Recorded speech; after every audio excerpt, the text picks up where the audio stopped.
Okay, it's been a minute since I've done this, Rye, so let's see if I can figure this out. All right, so intervals of increasing and decreasing. So we're going to use the quotient rule, which I assume if you're given this problem, you've done that. Okay, so we're going to find the first derivative. So to find the first derivative, the quotient rule says you take the denominator, multiply it by the derivative of the numerator, minus all right, now I'm confusing myself, minus the numerator, times the derivative of the denominator over the denominator squared. All right, so let's clean things up here. We've got 4x minus 16 minus 4x plus 10. And we still have this 2x minus 8 squared on the bottom. And then, so on the top, the x's are canceling. Oh, interesting. Okay. So we're going to get negative 6 over 2x minus 8 squared. Okay. Well, interestingly, so it never equals 0. But the denominator does equal 0. So if we do so basically you're doing sign analysis. And when you're doing sign analysis on the first derivative, figuring out where it's positive or negative, you're going to put on your sign chart where the numerator equals 0, but the numerator here is always negative 6, and where the denominator equals 0. So the denominator equals 0 when x is 4. But notice, if I plug in values less than 4, like 0, this quantity, negative 6 over 2x minus 8 squared, is always negative.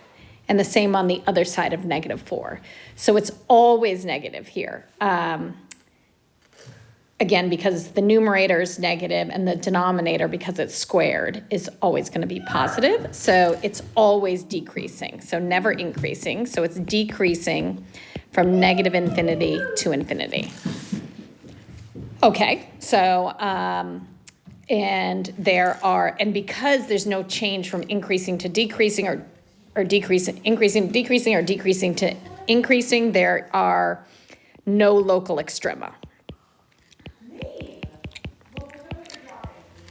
Okay, so let's figure out concavity. So to figure out concavity, we have to do the second derivative. So the second derivative here actually is not going to be so bad, because I'm actually, you could use the quotient rule, but I think I'm going to write it instead. Actually, before I do the second derivative, I'm going to rewrite the first derivative. So I'm going to rewrite the first derivative as negative 6 times 2x minus 8 to the negative 2. And now I'm going to use the chain rule to find the second derivative. So the second derivative is going to be, so I've got the power, chain rule is the same as the general power rule. So I'm going to bring down that negative 2 and say 12, 2x minus 8, subtract 1. So it'll be to the negative 3, but then you have to multiply by the derivative of the inside, which is 2. Okay, so then cleaning this up, it's 24 over 2x minus 8 to the third. Okay, so then let's see. Again, we're going to do sign analysis to see. Can you get a regular white paper from there when you're done doing that? Yes, I can do that. Get you a white paper. Just a regular white paper from there. Okay, we'll see. Yeah. All right, so it changes. The numerator is never 0, but the denominator is going to be 0 at 4. So if I plug in something like 0, it's going to be negative, because you'll have this negative 8 to the third. So it's going to be negative less than 4, but it'll be positive. So it looks like it will be then concave down from negative infinity to 4, and then concave up 4 to infinity. So indeed, there's an inflection point at 4. So let's find the y value then. So inflection point when x is 4, and we put it back up into the original problem to find the y value. So it'd be 8 minus 5. But it's, notice here, it's undefined at 4. So that's a problem. So I don't know if you would actually call it an inflection point. Yeah. Okay. So I made a heart. so back to this, Riley. I had to look something up. Look. So it's changing concavity at 4 because that's where the second derivative. It was negative before 4 and positive after 4, but there's not actually an inflection point at 4 because it can change concavity across a vertical asymptote. So there would not be an inflection point there, so I'm going to erase this. But it is changing concavity across 4. And because inflection points only occur where the numerator is 0, because denominator being 0 is undefined. So vertical... How did you erase that? Because I use the little eraser. So vertical asymptotes always occur where the denominator equals 0. So there's a vertical asymptote here. Again, the original function, if I set it equal to 0, there's a vertical asymptote at x equals 4. And so you can change color? You can change color, yeah. And then the other thing that I think in your question it says, find vertical, also find horizontal asymptotes. Okay. I just want to double check. There's no local extrema.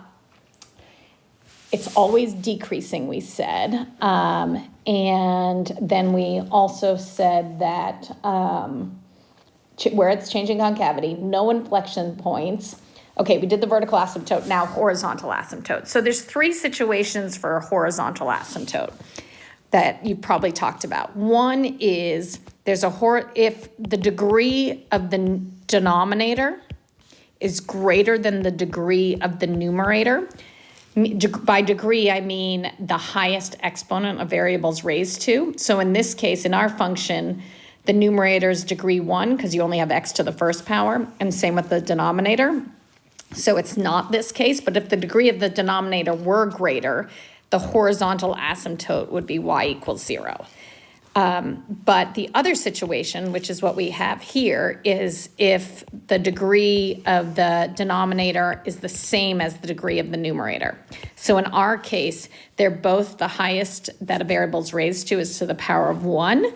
So if that's the case, the horizontal asymptote is you take the leading coefficients over each other. So the number in front of the variable to highest degree. So in this case, it would be 2 over 2. So y equals 1 is the horizontal asymptote. Okay, so let's kind of highlight what we've got here. We've got concave down, concave up.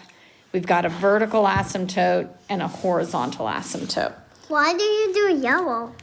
I just was highlighting something. So now if we put it to a graph, yeah, I never loved the graphs where there's no really nice points, but okay, so then we have at y equals 1, and you always want to put dotted lines as asymptotes. So y equals 1 is the horizontal asymptote. And then you've got a vertical asymptote at 4. And then if we go back, so another thing that may be helpful to help you graph this, they didn't ask for it, but it is helpful, is to find the x and y intercepts. So the x-intercept is what is x when y is 0. So you always set the numerator equal to 0, because the only way a fraction is 0 is if the numerator is 0. So the x-intercept would be at 5/2.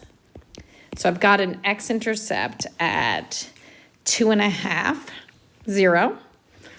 And then let's do the y-intercept. So the y-intercept is what is y when x is 0. So it'd be -5 over -8. So it'd be 0.5/8. So kind of down here. So, and remember at vertical asymptotes, the graph either has to be going towards infinity or negative infinity. So I know then that it's going to go through these 2 points. So it's going to look like that. And that looks right because notice it's concave down the whole time. And then I know to the right of x equals 4, there are no x-intercepts, so it's got to be up here, and it's concave up here.